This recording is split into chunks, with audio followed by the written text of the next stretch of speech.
विजय कुमार का व्यवहार शुरू में तो सामान्य था, लेकिन धीरे धीरे वह साक्षी के प्रति अजीब हरकतें करने लगा।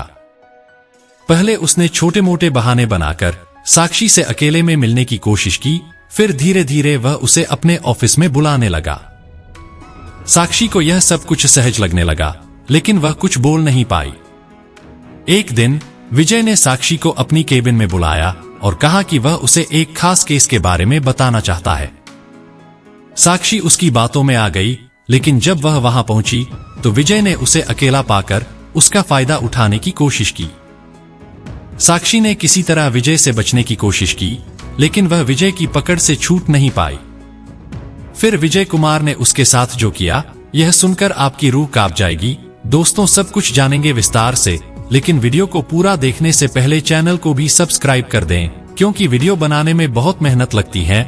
दोस्तों, यह मेरा छोटा सा चैनल है जिसे आपको सब्सक्राइब कर देना है, क्योंकि यह काम आपके लिए 1 सेकंड का है, लेकिन इससे हमारी काफी मदद होती है। दोस्तों, यह कहानी है एक ऐसे शहर की जो अपनी चकाचौंध और उन्नति के पीछे एक भयावह सच्चाई को छुपाए हुए है। जहां हर कोई अपनी जिंदगी में व्यस्त है, वहीं एक दर्दनाक घटना ने इस शहर की आत्मा को हिला दिया। यह कहानी है एक डॉक्टर, एक पीड़िता और न्याय की उस लड़ाई की जिसे समाज ने नजरअंदाज कर दिया। दोस्तों, कहानी की शुरुआत होती है उस शहर से जिसका नाम है राजनगर। यह शहर तेजी से बढ़ता हुआ आर्थिक और सामाजिक केंद्र बन चुका था। यहाँ की ऊंची इमारतें और चमचमाती सड़कें लोगों को बाहरी तौर पर बेहद आकर्षित करती थीं। शहर में हर किसी की अपनी कहानी थी, लेकिन इस महानगर की भी एक काली परछाई थी। वहां हो रहे अपराध जो अक्सर छुपे रहते थे, जब तक कि कोई बड़ी घटना सबके सामने न आ जाए।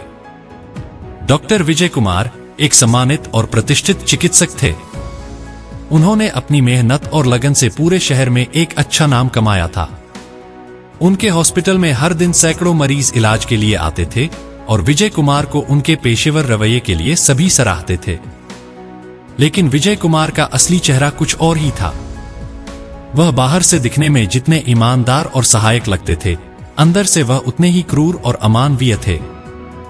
किसी को इस बात का अंदाजा नहीं था कि विजय कुमार के भीतर एक दानव छिपा हुआ था। साक्षी एक मेहनती और खुशमिजाज लड़की थी जो अपने परिवार के लिए एक मिसाल थी। उसने अपनी पढ़ाई के साथ साथ घर की जिम्मेदारियों को भी बखूबी निभाया। उसका सपना था कि वह एक दिन डॉक्टर बने और समाज की सेवा करे। साक्षी अपने परिवार के साथ इस शहर में नई आई थी। उसने मेडिकल की पढ़ाई के लिए एडमिशन लिया था और उसे डॉक्टर विजय कुमार के हॉस्पिटल में इंटर्नशिप का मौका मिला। साक्षी बेहद उत्साहित थी कि उसे एक इतने बड़े डॉक्टर के साथ काम करने का अवसर मिलेगा। विजय कुमार के हॉस्पिटल में काम करते हुए साक्षी ने जल्द ही महसूस किया कि यहां कुछ सही नहीं है। विजय कुमार का व्यवहार शुरू में तो सामान्य था, लेकिन धीरे धीरे वह साक्षी के प्रति अजीब हरकतें करने लगा। पहले उसने छोटे मोटे बहाने बनाकर साक्षी से अकेले में मिलने की कोशिश की, फिर धीरे धीरे वह उसे अपने ऑफिस में बुलाने लगा।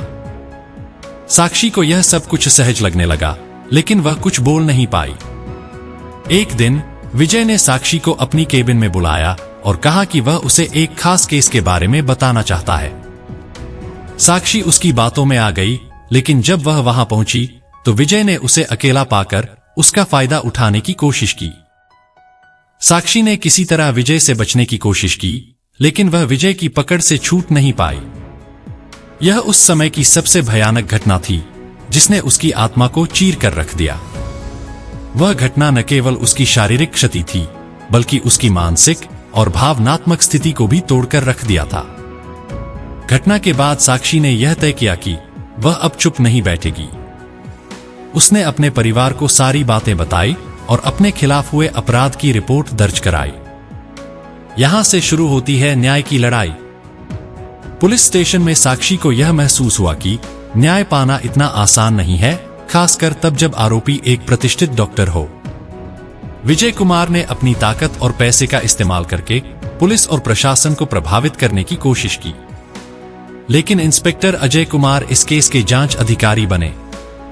वह अपने पेशे के प्रति ईमानदार और न्यायप्रिय थे, लेकिन उन्हें भी विजय कुमार के प्रभाव का सामना करना पड़ा। केस की जांच में अड़चने आईं, लेकिन अजय कुमार ने हार नहीं मानी। साक्षी की न्याय की लड़ाई के दौरान समाज का असली चेहरा सामने आया। जहां कुछ लोग उसका साथ दे रहे थे, वहीं कई लोग उसे ही दोषी ठहराने लगे। समाज के दोहरे मापदंड ने साक्षी को और भी ज्यादा टूटने पर मजबूर कर दिया। यह मामला अब धीरे धीरे मीडिया तक पहुंच गया। एक छोटे से न्यूज चैनल ने साक्षी की कहानी को उठाया और उसे जनता के सामने पेश किया। मीडिया का हस्तक्षेप विजय कुमार के लिए मुश्किलें खड़ी करने लगा। साक्षी का मामला कोर्ट में पहुंचा। विजय कुमार ने अपने पक्ष में बड़े बड़े वकीलों की फौज खड़ी कर दी। कोर्ट में दोनों पक्षों के बीच जमकर बहस हुई।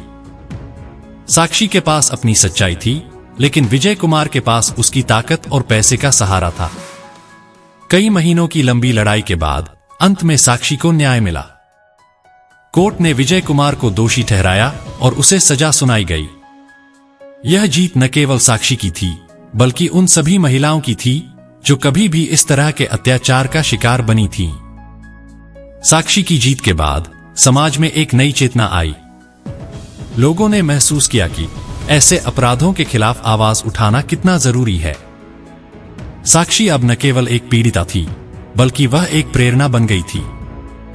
दोस्तों, इस कहानी का अंत हमें यह सिखाता है कि न्याय की लड़ाई कठिन हो सकती है, लेकिन अगर हमारे इरादे पक्के हों तो जीत जरूर मिलती है। साक्षी की तरह हमें भी कभी हार नहीं माननी चाहिए और अपने अधिकारों के लिए लड़ाई लड़नी चाहिए। यह कहानी केवल एक पीड़िता की नहीं है, बल्कि यह हर उस महिला की कहानी है जिसने कभी किसी भी तरह के अन्याय का सामना किया हो। दोस्तों, अगर आपको यह कहानी पसंद आई हो तो चैनल को सब्सक्राइब करना न भूलें। आपकी प्रतिक्रियाएं मेरे लिए बहुत महत्वपूर्ण है। मिलते हैं अगली वीडियो में, तब तक के लिए धन्यवाद।